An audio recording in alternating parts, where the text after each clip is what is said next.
Okay, now we're going to take a look at a couple of pentatonic sequences which can help use this first position in a more kind of musical context. So if you're improvising, it gives you a few ideas that you can throw in while playing over a backing track. So here's the first sequence.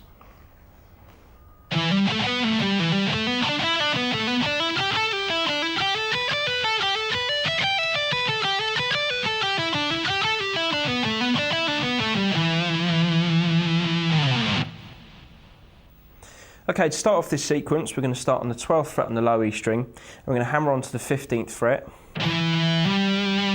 Then on the A string, we've got 12 to 14, pull off to 12 on the A.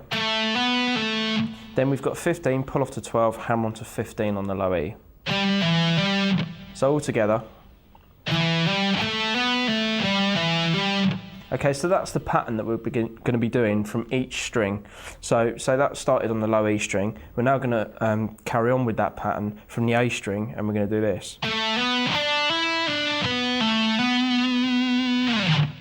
Okay, so that's 12 to 14 on the A, then 12 to 14 back to 12 on the D, then 14, pull off to 12, back to 14 on the A. So.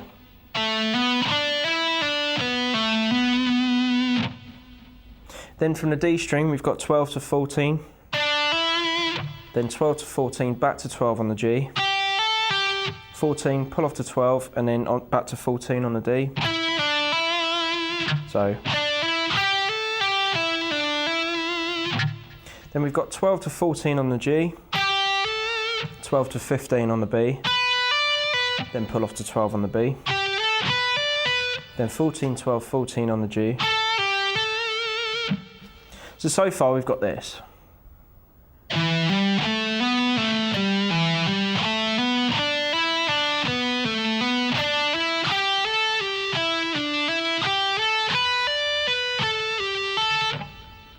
Okay, then we've got 12, 15 on the B, 12, 15 back to 12 on the high E string, 15 pull off to 12 on the B, then 14 pull off to 12 on the G. So we've got. Then when we get to 12 on the G, we're going to hammer back up to 14. Then we've got 12, 15, 12 on the B. Then 14, pull off to 12 on the G.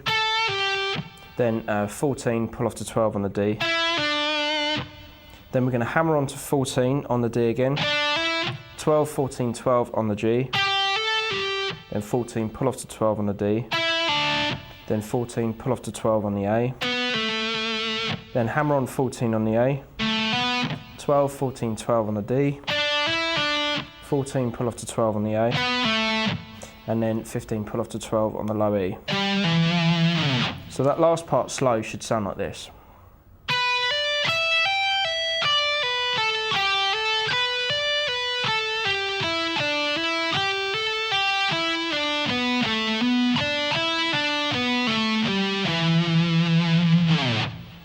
Okay, and at a slow tempo, when you put both of those back to back, you should have this.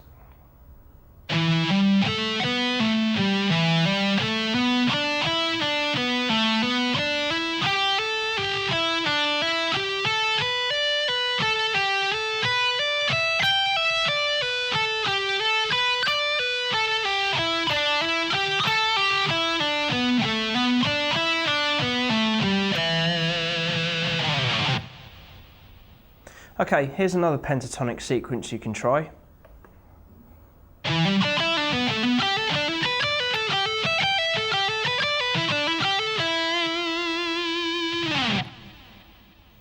Okay, for this next sequence, we're going to start on the 12th fret on the low E string, hammer onto the 15th fret on the low E,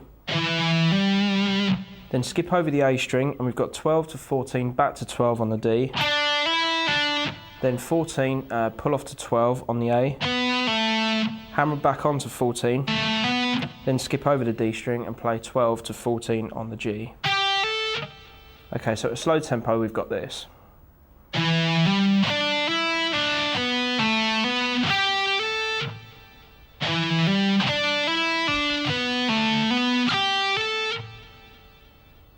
Then we're going to move to the D string and play 12 to 14 on the D. Skip over the G string and play 12, 15, 12 on the B. Then 14, pull off to 12, hammer onto 14 on the G, then 12 on the high E string. So we've got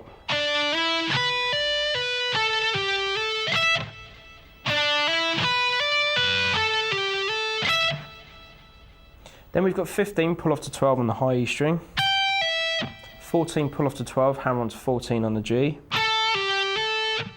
then 12, 15, 12 on the B string, then we've got 14, pull off to 12, hammer onto 14 on the D, then 12, hammer onto 14 on the G, and then finish on 14 on the D. Okay, so we've got this.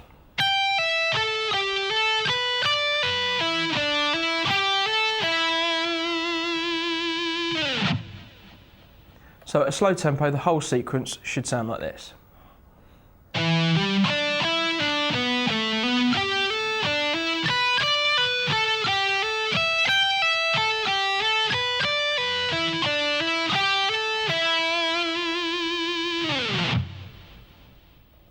Okay, now what I'm going to do is play those last two sequences that we looked at over the backing track just to see how they sound. So here it is.